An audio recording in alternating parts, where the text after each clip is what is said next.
Hello, નમસ્તે મિત્રો. Social legal advice by Hema Shukla advocate જૂનાગઢની મારી યુટ્યુબ ચેનલમાં આપનું હાર્દિક સ્વાગત છે.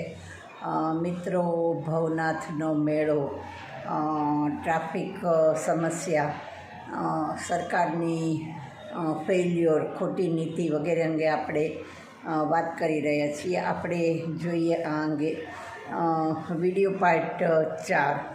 તો મિત્રો, સૌથી પહેલાં તો વાત લઈએ આપણે આપણા અનોખી ધરોહર અને ઈશ્વરની પ્રસાદી એવા ગિરનારની. ટાઇટલ મેં આપ્યું છે ગેબી ગિરનાર, જે એક નવલકથાનું નામ પણ છે.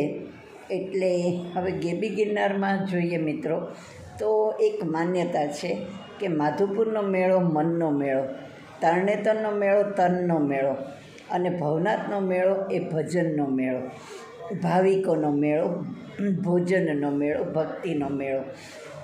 એટલે એમાં નેશનલ કે ઇન્ટરનેશનલ પેઇડ કલાકારોના તાઇફા ખર્ચા બધાની કોઈ જરૂર જ નથી, કે બધા અસ્થાને જ છે. કારણ કે આમાં લોકગાયકો, ભજનીકો વગેરે આવે છે. અલગ અલગ ઉતારુઓમાં પોતાના સમય પ્રમાણે આખી રાત ભજન અને ભોજનની હેલી ચાલે છે.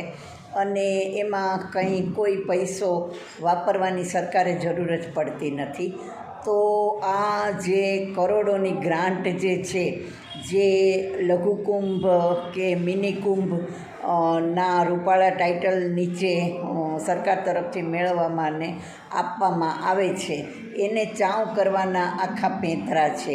કારણ કે એમ સાંભળ્યું છે કે બહારથી આવનારા કલાકારોને લાખો રૂપિયામાં એમાઉન્ટ ચૂકવવામાં આવી રહી છે, જે લોકલ આર્ટિસ્ટોને આપવામાં આવતી નથી. એટલે આ રીતે પણ એ લોકલ આર્ટિસ્ટોને પણ એક ખૂબ અન્યાય કરતા છે.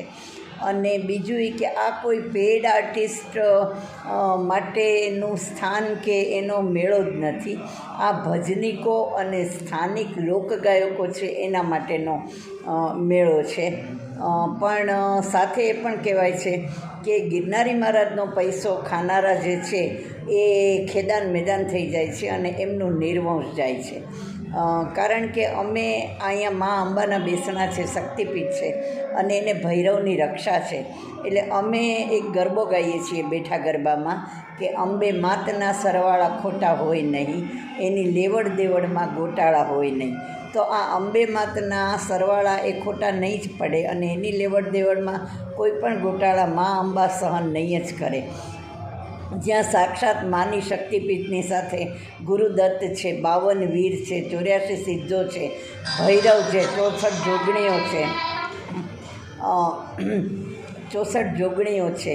જ્યાં મુચકન જેવા ઋષિઓ કાળિયવનનો વધ કરી શકતા હોય, જેની પરિક્રમા ખુદ ભગવાને ચાલુ કરી હોય, કૃષ્ણ ભગવાને ચાલુ કરી હોય, જેને 52 વખત અહીંયા પધારવું પડ્યું હોય નરસિંહના કામ કરવા માટે, જ્યાં ખુદ શિવ 5 દિવસ સાક્ષાત માટે હોય અને એ હોંશથી પરણતા હોય, જ્યાં એણે વિષપાન કરેલું હોય.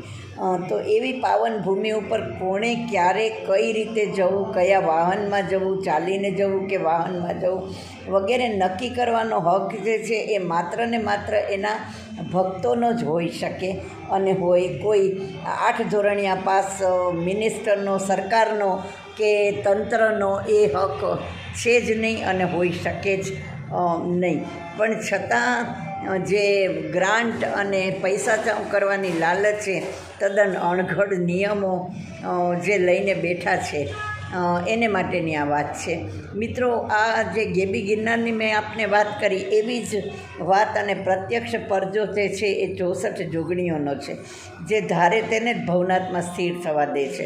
મારું મકાન જ્યારે બનતું હતું ત્યારે મને અનેક જણાએ કહ્યું હતું કે જોગણીઓના આશીર્વાદ ન હોય તે સિવાય તમે અહીંયા ભૂમિ ખરીદી જ શકો નહીં કે અહીંયા વસી શકો નહીં.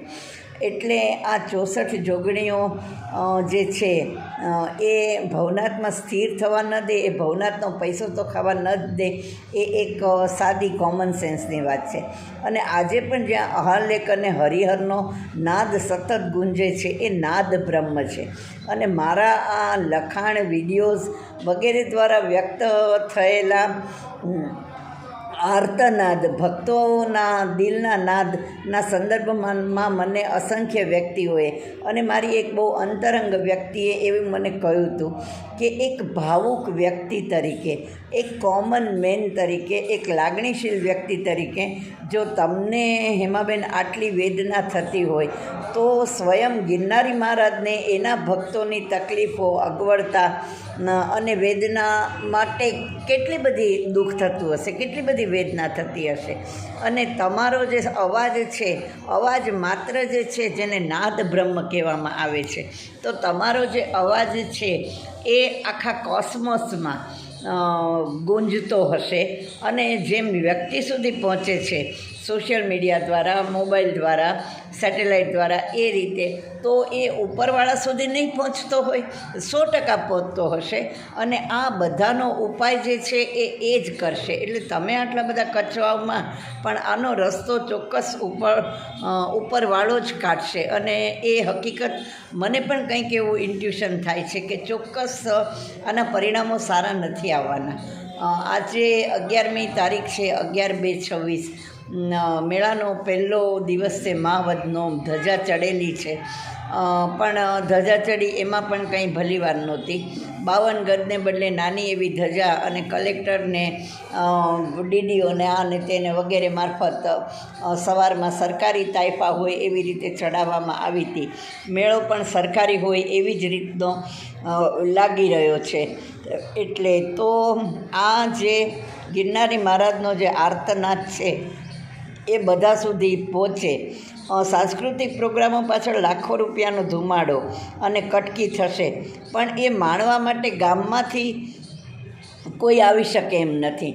કારણ કે ગામથી સાંસ્કૃતિકનું જે સ્ટેજ બનાવવામાં આવ્યું છે એ 5-6 કિલોમીટર દૂર છે અને ભવનાથમાં જે રહ્યા છે ઉતારાઓ છે વગેરેથી પણ એ 2-3 કિલોમીટર દૂર છે. એટલે જે ભાવિકોની ચાલતા જવા આવવાની તૈયારી હોય, પગની કઢી કરવાની, એ જ એમાં જઈ શકે. એના ઉપાય તરીકે હવે જ્યારે આ પેલી કરી જ મૂકી છે તો બેટરી કાર વગેરેની પણ કંઈક વ્યવસ્થા કરવી જોઈતી હતી, જે કરી નથી. અને આજનો દિવસ તો સંપૂર્ણ મેળામાં માણસ નથી, પણ આવા કોઈ આયોજનની અક્કલ, દાનત કે ત્રેવડ ન જ હોય 8 ધોરણ પાસ મિનિસ્ટરોમાં કે એના કાંધિયા અને લાચાર એવા IAS IPS ઓફિસરોમાં કે જે એના પગાર ખાવ છે અને જી હજુરિયાઓ હોય. એટલે એને માટે એ શક્ય નથી. અને દુઃખ અને શરમની વાત તો એ છે કે આ શાસકો, આ સરકાર અને શાસન છે એ પોતાને હિન્દુત્વવાદી અને સનાતની કેવડાવે છે, જેને માટે એને શરમ આવવી જોઈએ. અને હિન્દુત્વ અને સનાતન ધર્મ સાથે આને દૂર દૂર પણ ક્યાંય લેવા દેવા નથી.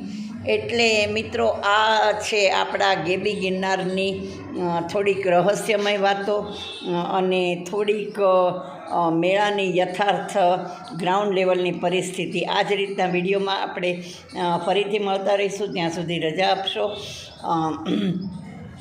જય ભવનાથ, જય હાટકેશ.